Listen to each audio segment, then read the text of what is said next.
और माननीय नरेंद्र मोदी का कुठाराघात होने वाला है, उनका हथौड़ा चलने वाला है।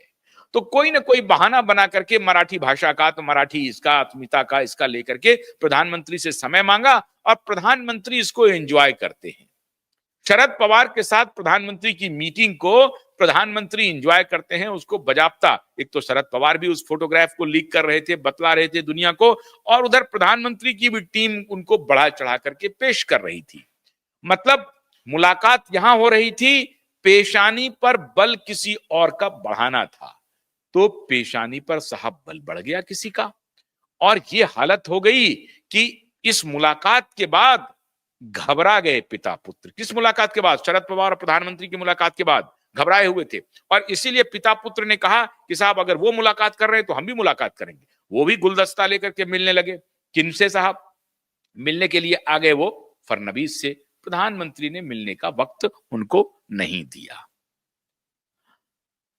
तो हुआ ये कि शरद पवार ने मिलकर के प्रधानमंत्री से कोशिश की थी कि ये न्यू इंडिया बैंकिंग टाइप की घटना नहीं हो, लेकिन बात बनी नहीं, हो गई। उधर उद्धव ठाकरे और आदित्य ठाकरे ने अपनी सारी कोशिशें कर ली, बात नहीं बनी। आखिर में अपने 3 एमएलए को भेजा, बात नहीं बनी, तो पुत्र को भेज दिया दिल्ली, और दिल्ली में कर दिया उन्होंने प्रेस कॉन्फ्रेंस, और प्रेस कॉन्फ्रेंस में आग उगलना शुरू कर दिया और देश और महाराष्ट्र को बचाने की बात करने लगे, जिस पर मैं एक वीडियो बना चुका हूं, आपने ऑलरेडी उसको देख लिया है, वो विश्लेषण आपने देखा है।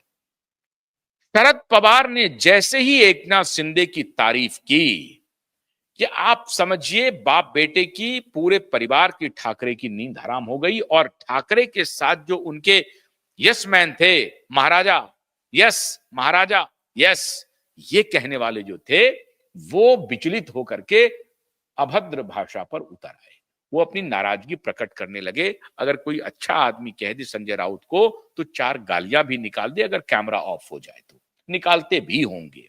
लेकिन शरद पवार को लेकर के संजय राउत ने कहा, एकदम आग बबूला थे, गुस्से में थे। क्यों? क्योंकि जिसको गद्दार कहते हैं पिता पुत्र, उस गद्दार के साथ ये कैसी मुलाकात है, और उस गद्दार को शरद पवार कैसे सम्मान दे रहे हैं।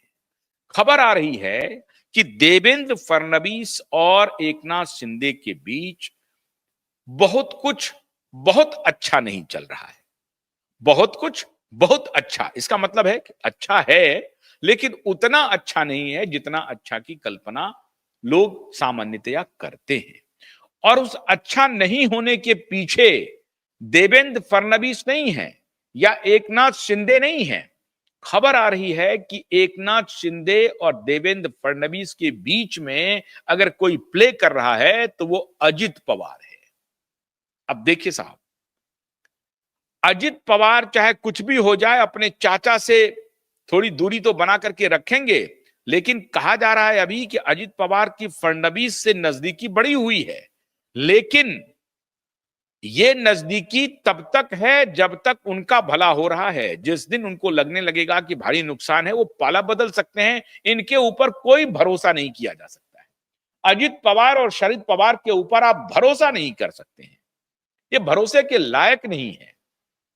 तो अजित पवार के ऊपर ये लग रहा है साहब कि अजित पवार इन दोनों के बीच में कुछ खेल बिगाड़ रहे हैं, और इधर चाचा शरद पवार आ रहे हैं एकनाथ शिंदे को सम्मानित करके कि अगर आपके बीच में कुछ मामला है तो उस मामले को हवा दीजिए, आगे बढ़ाइए और हमारी तरफ आ जाइए, हम आपको सोने में तौल देंगे।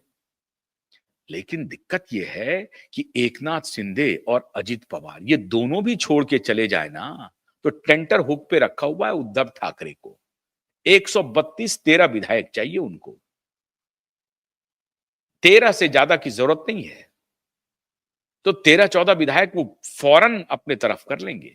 तो इस बार क्या है कि अजित पवार भी इस बार पजामे में हैं और एकनाथ शिंदे भी पजामे में हैं। एकनाथ शिंदे ऐसी कोई गलती नहीं करने जा रहे हैं, लेकिन दुश्मनी तो मोल ले ली शरद पवार ने उद्धव ठाकरे से। अब आप कहेंगे शरद पवार के सामने उद्धव ठाकरे की औकात क्या है? एकदम ठीक कह रहे हैं, एकदम सही है आपका ये सोचना। शरद पवार के सामने उद्धव ठाकरे की कोई औकात नहीं है। और अब शायद उद्धव ठाकरे पछता रहे होंगे कि हमने बहुत बड़ी गलती कर दी। एक ऐसे गैंग में जाकर के मिल गए जो हमारी विचारधारा का गैंग नहीं था। हमने विचारधारा की तिलांजलि दी, लेकिन हमें यह समझ में नहीं आया कि शरद पवार कब हमें झटका दे देंगे। और वही हुआ। शरद पवार मौके का इंतजार कर रहे थे। जब उनको लगा कि अब उद्धव ठाकरे को फिनिश कर देना चाहिए, तो उन्होंने एकनाथ शिंदे से हाथ मिला लेना उचित समझा। बाहर क्या बोल रहे हैं कि नहीं, मैं तो एक ऐसा नेता हूं जिसके हर लोगों से संबंध रहते हैं, और उस संबंध का हवाला दे रहे हैं माननीय शरद पवार जी। लेकिन बात शरद पवार के संबंधों का है ही नहीं।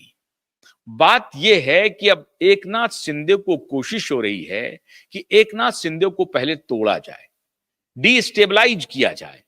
हो नहीं सकता, क्योंकि अजित पवार वहां बने हुए हैं। अगर एकनाथ शिंदे थोड़ा सा भी डिस्टेबलाइज हो गए, तो फिर अजित पवार पर दांव फेंका जाएगा कि मेरा भतीजा ही सब कुछ कर सकता है, ये कर सकता है, वो कर सकता है। और अगर एकनाथ शिंदे मान गए और अजित पवार मान गए, तो सरकार को तोड़ सकते हैं। और उधर ये जाकर के उद्धव ठाकरे को शरद पवार इतने चतुर सुजान हैं कि उद्धव ठाकरे को यह भी कह सकते हैं कि अरे भाई, तुम धैर्य रखो, तुम क्यों परेशान हो रहे हो, मैंने तो उसको तोड़ने के लिए एक गुगली फेंका है। उस भाषण में जो सम्मान दिया गया, उसमें एकनाथ शिंदे की तारीफ किया शरद पवार ने। एकनाथ शिंदे ने क्या कहा? एकनाथ शिंदे